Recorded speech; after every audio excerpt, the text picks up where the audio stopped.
کہتے ہیں کہ ایک مولوی صاحب تقریر فرما رہے تھے، انہوں نے کہا کہ حضرت یوسف علیہ السلام کو جیل میں ڈالنے سے پہلے نعوذ باللہ ان کا منہ کالا کیا گیا، گدھے پہ بٹھایا گیا، شہر کے چکر لگوائے گئے، نعوذ باللہ ثم نعوذ باللہ، لا حول ولا قوت الا باللہ العلی العظیم۔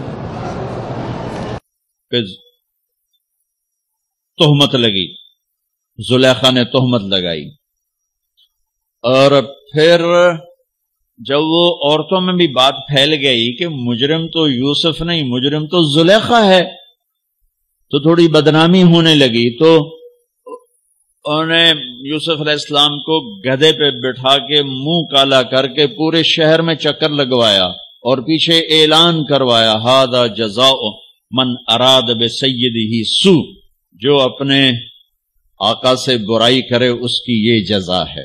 یہ بازار میں نبی ابن نبی ابن نبی ابن نبی گدھے پر پھرایا جا رہا۔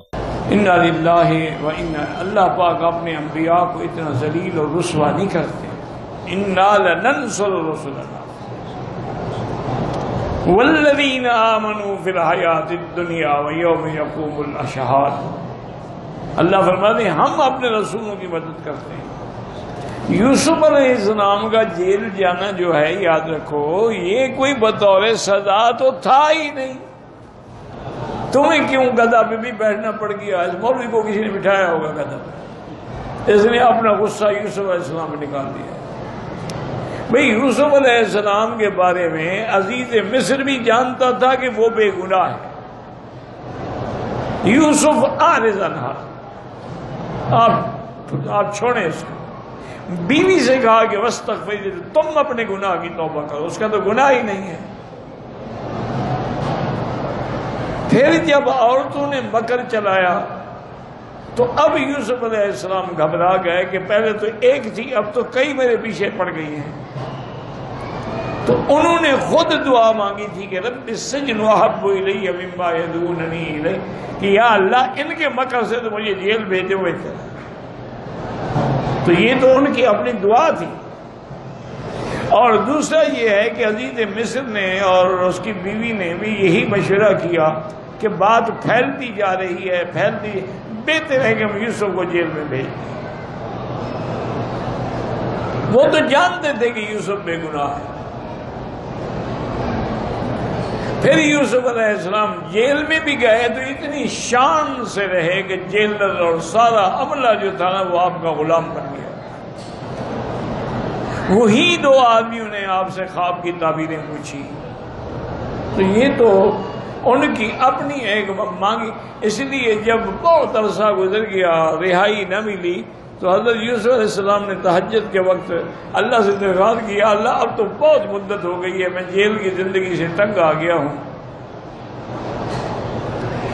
اللہ نے جبریل بھیجا کہ موسیٰ علیہ السلام سے کہہ دو کہ جیل تو تم نے مانگی تھی کہ ان کے مکر سے بچاؤ، مجھے جیل جانا پسند ہے۔ اس کہہ دیتے ان کے مکر سے بھی بچاؤ، جیل سے بھی بچاؤ، ان دونوں سے بچا دیتے۔ اس لیے ایسی باتیں کرنا جو پیغمبر کے شان کے خلاف ہوں، آدمی کافر ہو جاتا۔ اسی لیے علماء نے لکھا ہے کہ جیسے مشہور طور پہ مولوی کہہ دیتے ہیں کہ یوسف حضرت ایوب کے بدن میں کیڑے پڑ گئے تھے سر سے پاؤں تک، اور زبان میں بھی وہ کیڑے پڑ گئے، تو انہوں نے رو کے کہا کہ اللہ تیرا نام لے لیتا تھا، اب زبان پہ بھی کیڑے آ گئے، نام بھی میں نہیں لے سکتا، تو اب اللہ نے حکم دیا کہ پاؤں مال۔ یہ بھی غلط بات ہے، کیڑے پڑنا کوئی اچھی بات ہے؟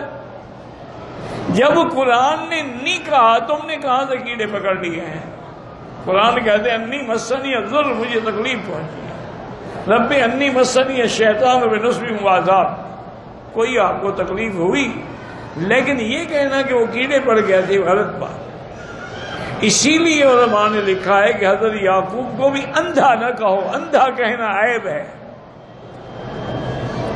اور اللہ نے بھی ان کو اندھا نہیں کہا۔ فرمایا اسفا علی یوسف فابیضت عیناہ من الحزن، روتے روتے آنکھیں سفید ہو گئی، یعنی نور کم ہو گیا۔ تم ایسی باتیں کہتے ہو، انا للہ و انا الیہ۔ آج کل کیا کریں جی، ہر آدمی بن گیا مولوی۔ جس نے گلے میں کپڑا ڈال لیا، بال شال بڑھا لیے، وہ مولوی بن گیا، چاہے اس نے قاعدہ بھی نہ پڑھا۔